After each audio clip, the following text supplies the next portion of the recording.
Hello, this is Matt Singer. I'm the arts and culture editor at Willamette Week, and my guest today is Jeff Oliver. He is a local writer and filmmaker who has a really cool project going on over at his Instagram page. And Jeff, maybe you could just kind of quickly summarize what you are doing this month. Yeah. So it's called 31 Days of Black Horror. And so I'm highlighting different Black horror films throughout the month. On Saturdays, I've been doing double features. So these are films that not only star Black lead actors, but have Black directors and writers and bring up different themes than I think traditionally in horror we kind of think about. Sometimes people just think about kind of like the schlockier, bloodier, gorier movies. And these are a lot more social commentary and bring up kind of deeper themes. Is that sort of how you define Black horror? I was going to ask sort of, what your sort of parameters are on calling something Black horror. If you consider it kind of like its own genre within the broader horror genre, or like sort of how would you define maybe more specifically what a Black horror film is to you? I mean, it all starts horror noir. There's the documentary that's out right now, but it's kind of all based on that book. And that was kind of the first thing I ever heard specifically somebody talking about Black horror. And so it's talking about, kind of a subset within, kind of talking about the concept that, especially in genre films, Black people have been excluded for a long time. So especially in science fiction and horror. So kind of taking a subset of those films where in horror noir, she kind of makes the example starts with King Kong, the idea that that's like about slavery and that's kind of falls under that idea of Black horror. Not that they were thinking about it that way at the time, but that, retrospectively looking back, that they're basically telling the story of slavery through the parable of King Kong. So yeah, I think it's a pretty expansive, because it's sometimes the Eve's Bayou is something that was on my list, and that's more of a gothic horror thing. It's not especially gory, but it's about the mood and what it kind of evokes in people, I think, more than anything else. And there's a kind of fundraising component also to this project. Is that correct? Yeah. We're raising funds for Our Stories, Our Lives, Black Media Maker Fund for media makers here in Portland, especially Black media makers. So we're trying to raise, the whole fundraiser is to raise $100,000 to support 167 Black filmmakers. I'm just kind of working on a portion of it, so I'm trying to raise $5,000 throughout this month.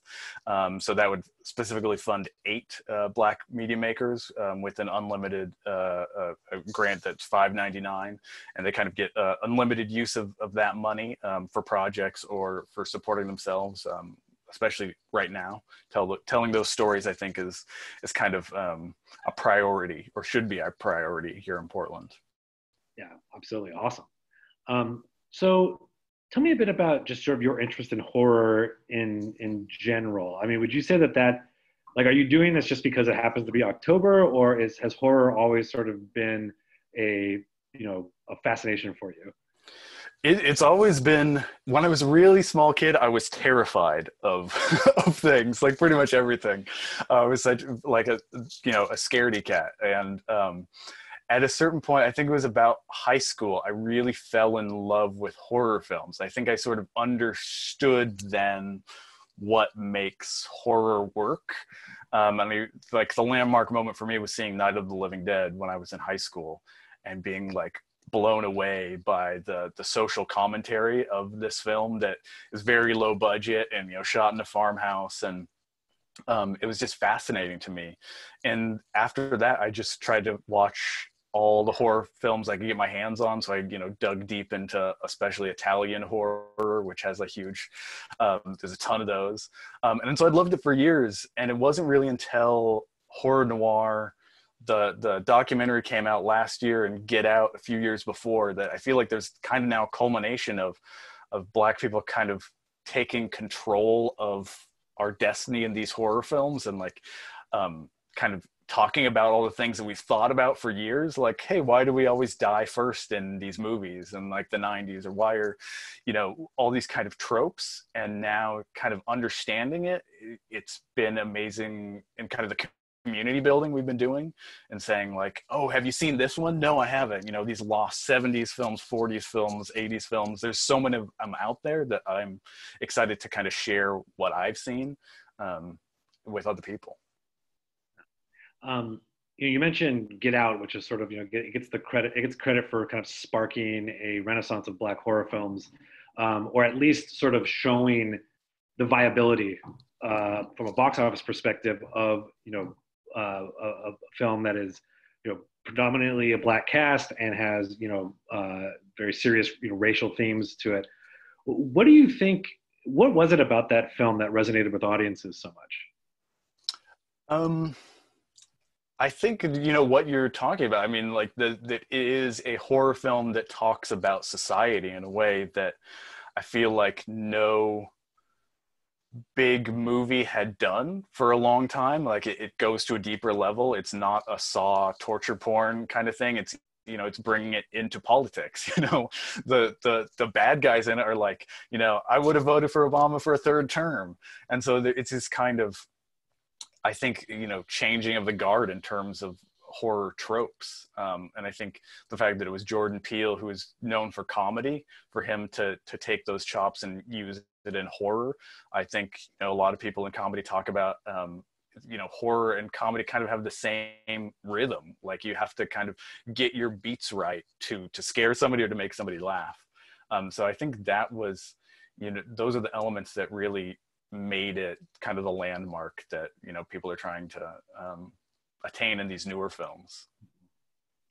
So tell me about this particular project and the movies that are included in there. So were these movies that you were already kind of familiar with, or has there been sort of an educational component for yourself in putting this list together? Yeah, it's been a nice education for me too, because I'd seen a ton, but some of them I'm going back and revisiting, and a lot I'm just finding out that, you know, 2019 was a huge year for Black horror. I think specifically because Get Out hit so big at the box office that they were like, okay, now we can fund this thing.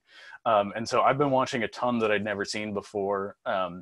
Some, you know, like Atlantics was huge last year, was at Cannes Film Festival.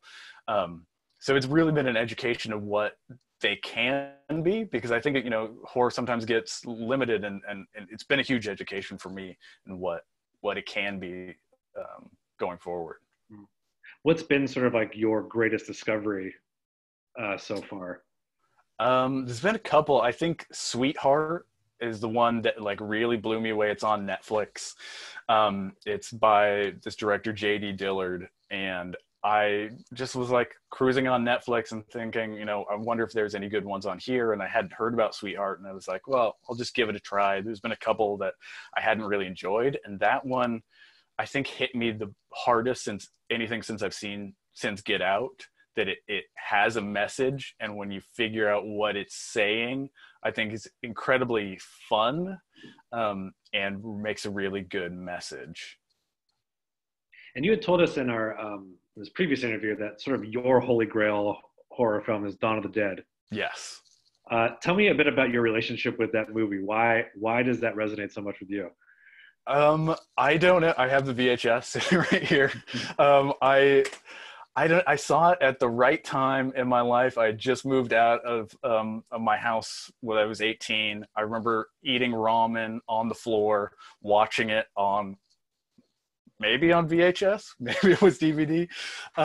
But I think everything I'd seen before that is, it defines zombies. Like it's got the social commentary. It's funny. It says so much about Black life in the 70s. It talks about commercialism and capitalism. It just like really ticks literally all of my boxes. I love things that are funny, but things that are also kind of brutal. And I think, you know, it's a long movie. It's 2.5 hours, but it touches everything, and it's yeah. there's nothing I don't really like about that movie. I think it's a perfect encapsulation of the horror that I like. And I understand that you have a movie that you're writing right now. Yeah. So I'm working on my own black horror film. I live off of Mississippi, in that area, and so it's a horror film about gentrification. Called, the working title is Red Line, and I live in a kind of old house off Skidmore, Albina area, and it's sort of about this area and what's kind of happened through their gentrification of the last 20 years.